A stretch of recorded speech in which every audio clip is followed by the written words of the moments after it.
जय श्री राम भक्तों। मुसीबत चाहे कितनी ही बड़ी आ जाए, केवल आपको यह एक शब्द बोलना है। अगर बोलने के बाद भी दूर ना हो तो फिर हमें कमेंट करके बताना, लेकिन बोलना वैसे ही पड़ेगा जैसे हम बताएंगे। जीवन में दुख सुख तो लगे ही रहते हैं, कभी सुख कभी दुख। दुख यानी कि मुसीबत। जब कोई भी मुसीबत आ जाती है, चाहे वो कोई दुर्घटना आपके साथ हो जाए, चाहे आपके साथ धन की कोई हानि हो जाए, या किसी की मृत्यु हो जाए, या कोई और भी मुसीबत आ जाए अचानक से, तो आप उस समय बहुत ज़्यादा घबरा जाते हैं। आप क्या, हर इंसान ही उस समय एक पल के लिए घबरा जाता है। और कई इंसान तो ऐसे होते हैं कि उसको झेल नहीं पाते और वो डिप्रेशन में चले जाते हैं, मानसिक बीमारी हो जाती है उनको। तो उस समय क्या करें? और कई बार ऐसा होता है, जब मुसीबत आती है कोई बता देता है कि ये कर लो, वो कर लो, वो उपाय कर लो, वहाँ जाओ, पैसे भी लगते हैं। लेकिन उन सब के बाद मुसीबत एक के बाद एक आती ही रहती है जीवन में, और कभी भी समाप्त नहीं होती। तो भक्तों, हम इसके दोनों तरीके बताएंगे आपको। परमानेंट अगर मुसीबत दूर करनी है तो क्या करना है, और अचानक मुसीबत आ जाए तो क्या करना है। सभी को ये पता है कि प्रभु की इच्छा के बिना एक पत्ता भी नहीं हिल सकता, और उसके नाम के बिना स्वप्न में भी सुख नहीं मिल सकता। ये रामचरितमानस में लिखा हुआ है कि सूरज भला ही पश्चिम से निकल आए, रेत के पेलने से भला ही तेल निकल आए, बांझ भला ही पुत्र खिला ले, लेकिन हरि के नाम बिना, यानी कि राम नाम के जप बिना स्वप्न में भी सुख नहीं मिल सकता। आप वास्तव में तो छोड़ दीजिए, भूल ही जाइए कि वास्तव में आपको सुख मिलेगा। ये जो दुख आते हैं, मुसीबत यानी कि दुख, ये इसीलिए आते हैं कि आप भगवान नाम को जपते ही नहीं हो। जपते हो तो थोड़े बहुत दिन जपते हो, फिर छोड़ देते हो। और कई तो ऐसे जपते हैं कि उनको पूरा उसके ऊपर विश्वास ही नहीं होता कि ये नाम मुसीबत में मेरी रक्षा करेगा। तो जिस चीज़ को आप जपते हो उसके ऊपर पूर्ण श्रद्धा, विश्वास और भरोसा रखिए कि हाँ, वो नाम मुझे बचाएगा, चाहे कुछ भी हो जाए। तो वो बचाएगा, वो कभी आपको अकेला छोड़ नहीं सकता, क्योंकि नाम में स्वयं नामी बैठे हैं। नाम में सारी शक्तियाँ नामी ने अपनी इकट्ठी करके रख दी हैं।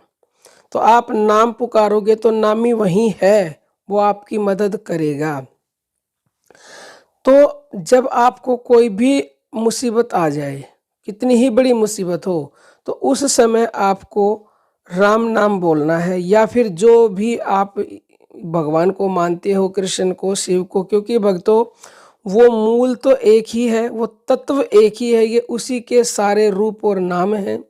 जिस प्रकार वृक्ष एक होता है नीचे से, लेकिन ऊपर जाके उसकी टहनियाँ अलग हो जाती हैं, तो मूल तो क्या है? मूल है वृक्ष का तना, मूल उसकी जड़, वहाँ से जहाँ से वो निकला है। ऐसे ही जैसे हमारे हाथ में 5 उंगलियां होती हैं, पांचों अलग अलग हो गई ऊपर आके, लेकिन नीचे हमारा हाथ एक ही है ये। तो इसी तरह से वो परमात्मा सिर्फ और सिर्फ एक ही है, उसी के ये रूप और नाम अनेक हैं, उसकी कथाएं अनेक हैं। तो जिसको भी आप मानते हो उसके ऊपर पूर्ण श्रद्धा और भाव रखें, और उस समय पर आपको वो नाम बोलना कैसे है, वो शब्द, वो ध्यान देने की बात है। देखो, मन से अगर आप उस समय पर वाणी से बोलोगे तो आपको 10% ही लाभ मिलेगा, और वाणी से बोलोगे तो आपके मन को भी शांति नहीं मिलेगी। लेकिन अगर आप उसी शब्द को मन से बोलोगे तो आपको उसका 1000% लाभ मिलेगा, और मन को शांति भी मिल जाएगी। लेकिन अगर आप प्राणों के द्वारा बोलोगे, अपने श्वासों के साथ उस शब्द को बोलोगे, तो आपको 7 करोड़ गुना अधिक लाभ मिलेगा, और शांति नहीं, आपको परम शांति मिलेगी, और दुख तुरंत ही दूर हो जाएगा। जब कभी आपने सुना होगा, कोई टेंशन में चला जाता है, कोई परेशान होता है, तो उसको ये कहा जाता है कि आप अपनी लंबी लंबी श्वासें लो और छोड़ो। क्या है ऐसा उन श्वासों में? भक्तों, आम आदमी ये समझता है कि उससे ऑक्सीजन अंदर जाती है तो आराम हो जाता है।